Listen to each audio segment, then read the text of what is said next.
পরমাত্মা এই 108 বার যে তিনি মৃত্যুবরণ করলো, অর্থাৎ দেহটা পরিবর্তন করলো, এই নাভিপদ্ম পরমাত্মার থেকেই 108টা নীলপদ্ম জন্ম হয়েছে।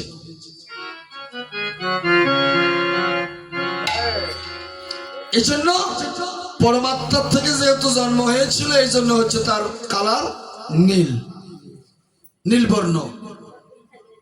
স্বর্গের কালার কেমন? নীল। স্বর্গে যারা বাস করে তাদেরকে কি কোন রঙের বসন পরিধান করাবে? নীলবর্ণ, নীল নীল। এই জন্য যারা স্বর্গবাসী লোক তাদের পোশাক হচ্ছে নীলবর্ণ।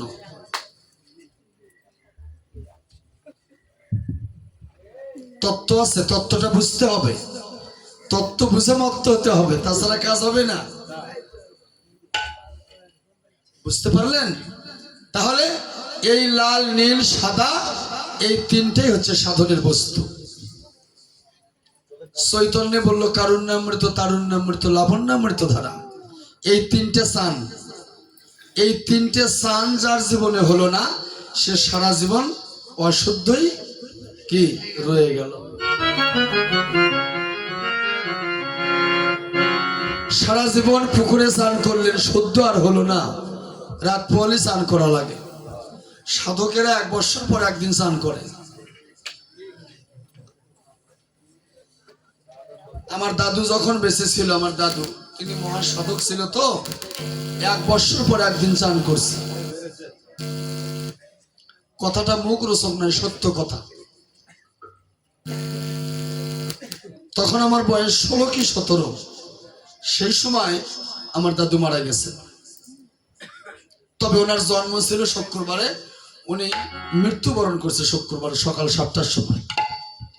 এই কথাটা আমার মনে আছে। এরকম দাড়ি ছিল আমার দাদুর, এইরকম চুল ছিল, লাল কাপড় পরে থাকতেছিল, মাথার মাঝখানে বড় একটা খোপা।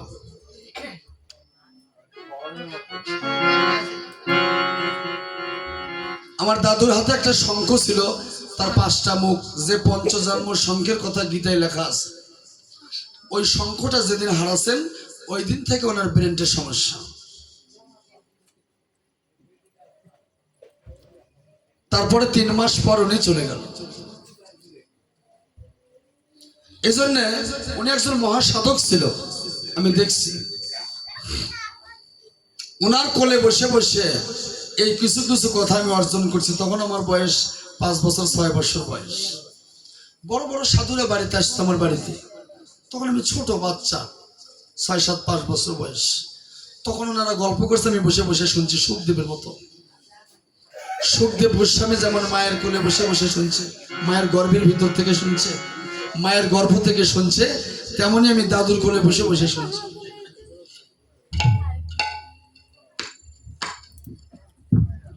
এজন্য এই যে তত্ত্ব কথা, আসলে এটা পূর্বজন্মের স্বীকৃতি ছাড়া হয় না। কি বাবা? আমার দাদুর বাবা ছিল 4 হাত মানুষ, বাড়ি ছিল নবদ্বীপে। আমার দাদুর বাবা নাম হচ্ছে হরিদাস। নবদ্বীপে বাড়ি ছিল, 4 হাত মানুষ। উনি বড় মাপের মানুষ ছিল। তার ছেলে আমার দাদু, তার ছেলে আমার বাবা, তার ছেলে আমি।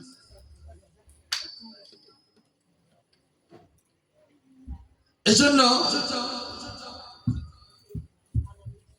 এই যে 3টে ফুল, এই 3টে ফুলেরই হচ্ছে সাধন ভজন মা।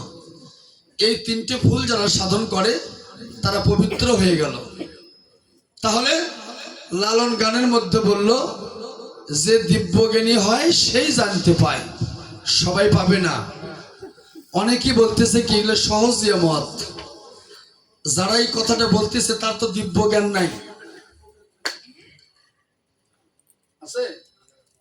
দিব্য জ্ঞান থাকলে এই কথাটা বলতো না, আর দিব্য জ্ঞান হবেও না তাদের। যারা বই পুস্তকের উপর বিশ্বাস করে বসে আছে তার দিব্য জ্ঞান হবে? বই পুস্তক যখন লেখে তখন মেলা বানে বানেও লেখে, লেখে কিনা মানুষের মন বোঝানোর জন্য। হ্যাঁ, তাহলে সত্যবাণী কোনটা? সত্যবাণী যেটা সেটা গুরুর বাণী। গুরু যেটা বলতেছে সেটা সত্য।